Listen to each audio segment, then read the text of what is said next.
Bienvenue sur Agora. Avez-vous déjà envisagé les possibilités résultant de l'union entre l'intelligence artificielle et les ordinateurs quantiques? C'est à la fois une source d'excitation et d'inquiétude. Les ordinateurs quantiques, incroyablement puissants, résolvent des problèmes complexes bien plus vite que les ordinateurs classiques. Plongeons au cœur des ordinateurs quantiques, ces machines super intelligentes que Michio Kaku annonce être la prochaine révolution. Qu'est-ce qu'un ordinateur quantique? C'est une bonne question. Les ordinateurs quantiques, ou calculateurs quantiques, n'ont rien de commun avec les ordinateurs que nous connaissons tous, ou même les superordinateurs. Tandis que les superordinateurs utilisent un nombre de processeurs phénoménal pour atteindre une rapidité de calcul extrême, les ordinateurs quantiques fonctionnent avec la mécanique quantique et son noyau. Un ordinateur quantique est fabriqué atome par atome. La mécanique quantique est l'un des plus effroyables sujets en physique. Selon Richard Feynman, si vous croyez comprendre la mécanique quantique, c'est que vous ne la comprenez pas. Ce n'est donc pas étonnant que les ordinateurs quantiques soient aussi incompréhensibles. Comment fonctionne un ordinateur quantique? Les ordinateurs quantiques et leurs homologues classiques partagent un ensemble de caractéristiques communes. Par exemple, les deux types d'ordinateurs intègrent habituellement des puces, des circuits et des portes logiques. Leur fonctionnement est orchestré par des algorithmes, fondamentalement des séquences d'instructions, et ils traduisent les informations en un code binaire composé d'un et de zéros. Ces deux catégories d'ordinateurs recourent à des éléments matériels pour encoder ces 1 et ces 0.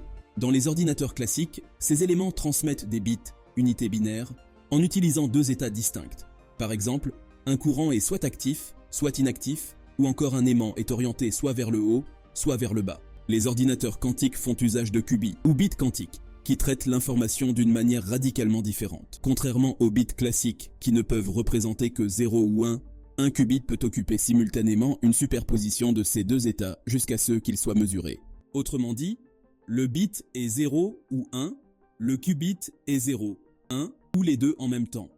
De surcroît, les états de plusieurs qubits peuvent être entremêlés, ce qui implique qu'ils sont intrinsèquement connectés ou quantiquement liés les uns aux autres. La superposition et l'entrelacement confèrent aux ordinateurs quantiques des capacités inexplorées dans le domaine de l'informatique classique.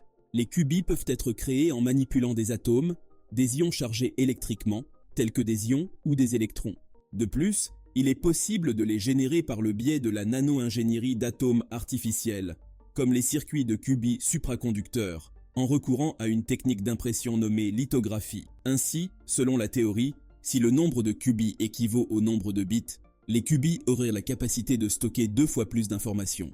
Pour illustrer, si un ordinateur contient X qubits, il pourrait générer 2 exposants X états distincts. En somme, cela signifie que l'ordinateur serait capable de traiter une quantité plus importante d'informations que ce que les bits traditionnels permettent, entraînant ainsi une accélération exponentielle des performances de la machine. L'histoire de l'ordinateur quantique. L'idée d'informatique quantique a commencé à prendre de l'importance au début des années 1980, lorsque des chercheurs ont commencé à explorer comment la mécanique quantique pourrait améliorer les capacités de calcul. Cependant, c'est vraiment Richard Feynman qui a été à l'origine de l'étincelle de l'informatique quantique. En 1981, au MIT, il a lancé un défi palpitant. Les ordinateurs classiques se heurtent à des obstacles lorsqu'ils tentent de simuler intelligemment l'évolution des systèmes quantiques. Pour surmonter ce problème, il a jeté les bases d'un ordinateur quantique élémentaire capable de jongler avec ces simulations complexes. Dans cette démarche, il a soulevé la possibilité de surpasser considérablement les capacités des ordinateurs classiques. Pourtant, il a fallu plus de 10 ans avant qu'un super algorithme ne soit inventé pour transformer la vision de l'informatique quantique. L'étonnant algorithme de Shor. En 1994, Peter Shor a mis au point cet algorithme novateur qui a conféré aux ordinateurs quantiques la capacité de factoriser des nombres considérables de manière exponentiellement plus performante que la meilleure méthode classique opérant sur les machines traditionnelles. L'algorithme classique, quant à lui, demande des millions d'années pour décomposer des nombres à 300 chiffres. Théoriquement, l'algorithme de Shor a la capacité de déjouer bon nombre de systèmes de cryptage en usage aujourd'hui. L'idée que les cryptosystèmes puissent être décryptés en quelques heures, au lieu de millions d'années grâce aux ordinateurs quantiques, a allumé la flamme de l'intérêt pour l'informatique quantique et les possibilités qu'elle offre. Les premières années du XXIe siècle ont été le théâtre d'une compétition acharnée entre chercheurs, leaders technologiques et jeunes entreprises pour concrétiser des ordinateurs quantiques fonctionnels. Ce laps de temps a été marqué par des avancées notables dans le développement de diverses technologies informatiques quantiques, ainsi que par des jalons significatifs, dont l'annonce par Google de la réalisation de la suprématie quantique.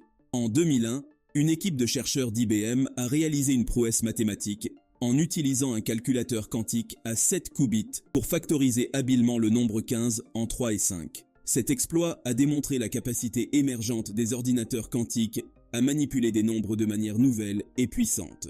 La période qui a suivi s'est caractérisée par un vif intérêt pour le développement des systèmes d'exploitation spécifiques à l'informatique quantique et la course à l'augmentation du nombre de qubits. Cela a constitué le cœur des recherches au cours des dernières années. Après avoir effleuré l'univers des ordinateurs quantiques et les multiples percées qu'ils ont engendrées, tournons maintenant notre regard vers les réflexions partagées par Michio Kaku. Ordinateur quantique. Ce que pense Michio Kaku de l'ordinateur quantique. On utilise le terme d'intelligence artificielle ou d'IA pour désigner les ordinateurs et programmes informatiques capables de performances habituellement associées à l'intelligence humaine. Par exemple, la capacité à interagir avec l'homme, à traiter de grandes quantités de données ou encore à apprendre progressivement et donc à s'améliorer de manière continue. C'est donc un vaste sujet en perpétuelle évolution. Dans le podcast The Joe Rogan Experience, épisode 1980, le docteur Michio Kaku s'est joint à Joe Rogan pour une discussion sur l'impact des chatbots d'intelligence artificielle sur différents aspects de notre futur. Ils ont examiné les côtés positifs envisageables ainsi que certaines limites persistantes dans les technologies d'IA accessibles au grand public. En tant que physicien théoricien de renom et cofondateur de la théorie des cordes, le Dr Kaku a apporté son expertise à cet échange qui a rapidement évolué vers des sujets plus familiers pour lui. Lors de l'épisode, Rogan et le Dr Kaku ont abordé les implications des ordinateurs quantiques sur le développement des chatbots d'IA. Rogan a soulevé une question intrigante. Si l'informatique quantique entre en jeu dans le domaine de l'IA, quels en seront les résultats?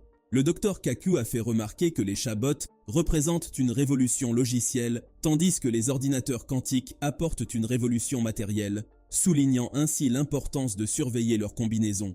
Cependant, malgré cette conversation, ils n'ont pas poussé plus loin l'idée d'une fusion des esprits entre ces deux domaines et les nuances qui pourraient en découler. Néanmoins, vers la fin de l'épisode, le Dr Kaku a abordé la capacité potentielle des ordinateurs quantiques à distinguer le vrai du faux en ce qui concerne les compétences génératives des systèmes d'IA.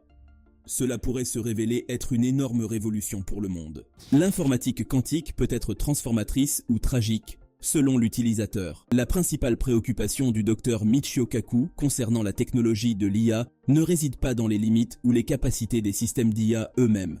Il est plutôt préoccupé par les douleurs de croissance qui peuvent survenir avec la combinaison de ces ordinateurs plus puissants. Le danger réside dans le contrôle des capacités de vérification des faits de ces systèmes, estime le Dr Kaku, et cela semble très précis.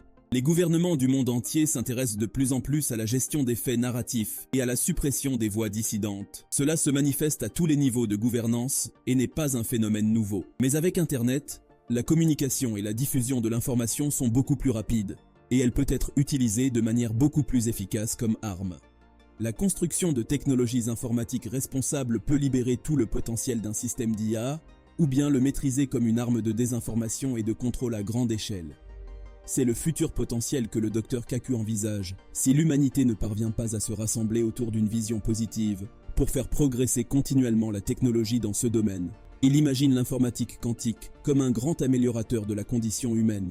Le Dr Kaku note que s'il existe une vie avancée quelque part dans la galaxie, elle a presque certainement perfectionné l'utilisation des ordinateurs quantiques pour franchir le gigantesque bond technologique qui reste encore à accomplir pour l'humanité. Cependant, si de sinistres motifs sous-tendent leur utilisation, la fusion du traitement quantique et de l'IA pourrait représenter plus de danger que d'aube pour l'avenir de l'humanité.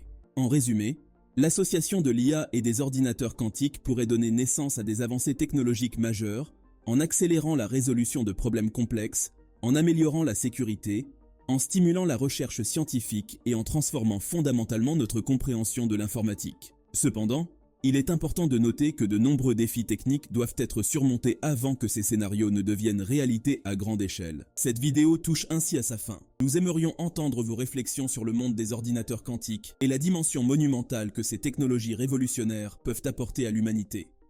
Votre point de vue compte, alors partagez-le dans la section des commentaires. Si vous appréciez la vidéo, faites-le nous savoir en cliquant sur le bouton j'aime. Et n'oubliez pas d'activer la cloche de notification afin de rester informé dès la sortie de nos prochaines vidéos palpitantes. Merci et à bientôt sur Agora.